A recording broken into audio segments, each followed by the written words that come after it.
दो जोड़ी ननद। वसुधा और शांति की शादी भास्कर और दिवाकर से हुई। पढ़ी लिखी दोनों बहुओं ने घर को अच्छे से संभाल लिया था, लेकिन घर के आर्थिक हालात ठीक न होने के कारण एक दिन शांति, मैं क्या सोचती हूँ, हम भी क्यों ना कोई नौकरी कर ले जिससे घर के हालात में कुछ सुधार हो। हाँ वसुधा, बोल तो तुम ठीक रही हो। पढ़े लिखे हैं हम लोग, घर का इतना सारा खर्चा, फिर नंदों की पढ़ाई लिखाई, बाबूजी तो रहे नहीं, सारा भार भाइयों पर ही है। घर का काम तो होता ही रहता है, हम भी नौकरी करके घर का सहारा बन सकते हैं। दोनों बहुओं की बात सास सुन रही थी। ठीक बोल रही हो तुम दोनों। वैसे भी तुम्हारी दोनों ननदों का फाइनल हो जाएगा इस साल, फिर ऊंची पढ़ाई लिखाई के लिए ऊंचे दाम भी देने होंगे। दोनों बेटों की कमाई से घर ही चल जाता है, गनीमत है। बहुएं सास का आशीर्वाद लेकर निकल जाती है काम की तलाश पर, और जल्द ही दोनों को काम भी मिल जाता है। फिर अगले रोज से बहू देखो, दोनों आपस में ना वक्त बांध लो काम का, क्योंकि बाहर के काम के साथ घर का काम भी इग्नोर तो नहीं कर सकते। ऊपर से दोनों ननदों का कॉलेज जाना, खाना पीना सब कैसे होगा। माँ जी देखिए, थोड़ा बहुत काम तो अब दोनों दीदियों को भी करना चाहिए ना। बड़ी है, रोटी तो बना ही सकती है, और आप माँ जी उन लोगों को काम की आदत डालिए ना। सास को तो मानो वसुधा की बात सुनकर गुस्सा ही आ जाता है। कैसी बात कर रही हो बहू, यह क्या बात होती है। नहीं ऐसे कैसे। अरे पढ़ाई लिखाई करने वाली लड़कियां हैं, घर में चूल्हा चौका में थोड़ी ना झोंकना है। काम तो घर की बहुओं को ही करना होगा। दो बहुएं मैंने सजाने के लिए नहीं लाई है। वसुधा को सास की बात पर गुस्सा आता है। वो अपने कमरे में चली जाती है। तभी शांति आती है। क्या हुआ वसुधा, सब ठीक तो है ना? वसुधा शांति को सारी बात बताती है। पता नहीं माँ जी कैसी हैं, देख रही हैं कि उन्हीं की दो बेटियों की पढ़ाई के लिए बहुएं खट रही हैं, लेकिन ये नहीं कि कुछ मदद कर दे या करवा दे। बेटियां भी कोई छोटी बच्ची नहीं, 22 साल की जवान लड़कियां हैं।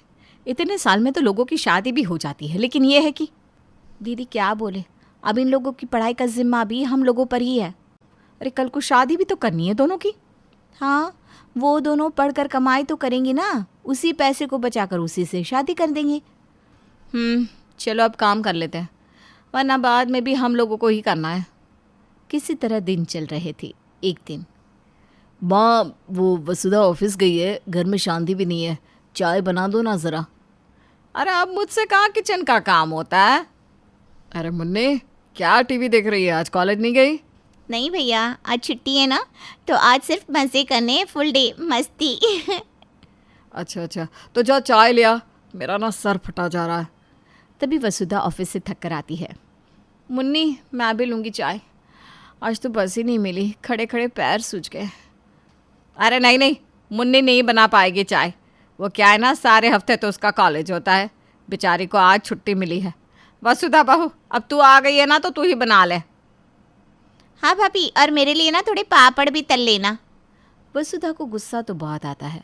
वो पति की ओर देखती है और किचन की ओर जा ही रही थी कि बहू वो तेरी सैलरी आ गई हो तो दे देना। वो क्या है ना, इसकी फ़ीस कल जमा करनी है। अच्छा नहीं लगता ना लेट हो जाए तो, और लेट फीस भी तो लगती है ऊपर से। तभी दूसरी ननद भी आ जाती है। भाभी क्या बनाया है खाने में?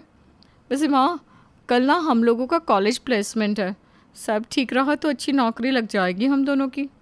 चलो अच्छा। वैसे माँ, हम लोगों के बस की नहीं थी इन दोनों की पढ़ाई। वो तो भला हो शांति और वसुधा का, इन दोनों ने हमारी दोनों बहनों की पढ़ाई का जिम्मा उठा लिया। हाँ ठीक है। तुम्हारी बहनें क्या, उन लोगों की भी तो बहन है ना। अब खुद की इन लोगों की सगी बहनें होती तो ना करती क्या है? तभी शांति भी आ जाती है। भाभी वो कल फीस जानी है 15,000। हाँ, मेरी सैलरी आ गई है, लेकिन इस बार ना 13,000 ही आई है। अरे शांति, तुम अपने खर्चे के लिए भी तो कुछ रखोगी ना। अरे काहे का खर्चा, पास में ऑफिस, घर से खाना लेकर जाती है, और खर्चा क्या होगा इसका? 13 में तो अभी और हम लोगों को ही डालना होगा, और नाम हो रहा है भाभी पढ़ा रही है। खैर, जैसे तैसे ननदें पढ़ लेती है और नौकरी करने लगती है। फिर एक रोज़, देखो माँ, ये जीन्स कैसी है? वाओ, इस कंपनी की तो ना बहुत महंगी जीन्स आती है। नहीं तो क्या, 3,000 की है। वो क्या है ना, कल पार्टी है मेरे फ्रेंड के घर में, तो वहीं जाना है। शांति ननदों की बात सुन रही थी। वो सीधा अपने पति के पास जाती है। विवेक, तुम्हारी बहनों की कमाई कैसे उड़ रही है देखा? 3-3 हज़ार की जीन्स पहनी जा रही है। अरे जॉब कर रही है तो कम से कम अपने पैसे बचाए। शादी के वक्त फिर कैसे मैनेज हो पाएगा? पति कुछ नहीं कहता। शांति को लगता है कि वो माँ से बात करेगा, लेकिन ऐसा नहीं होता। फिर एक रोज़, माँ जी भैया कोई है? वसुधा गिर गई है, उसे चक्कर आया है। तभी शांति की सास और ननदें आती है। वे घर में डॉक्टर को बुलाती है। अरे अब की बहू तो पेट से है, बधाई हो, घर में नन्हा मेहमान आने वाला है। लेकिन याद रहे इन्हें ज़्यादा काम ना करने दे, शरीर काफ़ी कमज़ोर है इनका, और खाने पीने का अच्छे से ध्यान रखिएगा, ठीक है? ठीक है। वैसे नौकरी तो कर सकती है ना डॉक्टर साहब? नहीं, ट्रैवल तो बिल्कुल नहीं कर सकती है। आप बस ये ध्यान दें कि इन्हें अच्छा खिलाए पिलाए, ऐसे ही नहीं बन जाते हैं दादी। चलिए 2000 हुए मेरे विजिटिंग चार्जेस। शांति बहू, डॉक्टर साहब को पैसे दे दे। पर माँ जी इस बार तो मेरे पास एक पैसा नहीं बचा, सारा पैसा आप ही को तो दे दिया था। शांति ननद की ओर देखती है, क्योंकि कमा तो वो भी रही थी। मैं वो माँ। अरे नहीं, उसके अपने खर्चे बहुत है, बेचारी कैसे मैनेज करती है वही जानती है। तो एक काम कर, डॉक्टर साहब का UPI ले ले, वसुधा बहू खुद ही कर देगी जब ठीक लगेगा उसे। तो लेटी लेटी वसुधा सब सुन रही थी, देख रही थी। उसे अफसोस होता है कि जिस घर के लिए उसने सब कुछ लुटा दिया, वो सास उसके बच्चे के लिए भी पैसे नहीं देना चाहती। वसुधा शांति की ओर देखती है। रुकिए सर, मैं अभी पे करती हूँ। शांति अपने पति से बात करके डॉक्टर को पैसे दिलवाती है। डॉक्टर के जाने के बाद, माँ जी आप दादी बनने वाली हैं, लेकिन आपके चेहरे पर खुशी नहीं दिख रही। अरे काहे की खुशी? सुना नहीं डॉक्टर क्या बोल कर गया? नौकरी नहीं कर सकती, खाने पीने में अच्छा देना है इसका, शरीर कमजोर है, पैसे नहीं कमाएगी, घर में पड़ी रहेगी, और काम कौन करेगा, तू अकेली? तभी वसुधा का पति आता है। क्यों शांति अकेले करेगी? 2 जवान लड़कियां हैं, आप भी बूढ़ी नहीं है, घर का काम सब मिलकर करेंगे। अब वसुधा और शांति दूसरे घर की लड़कियां होकर भी घर को समझकर नौकरी कर सकती है, तो आप सब घर की होकर भी क्यों घर का काम नहीं कर सकती?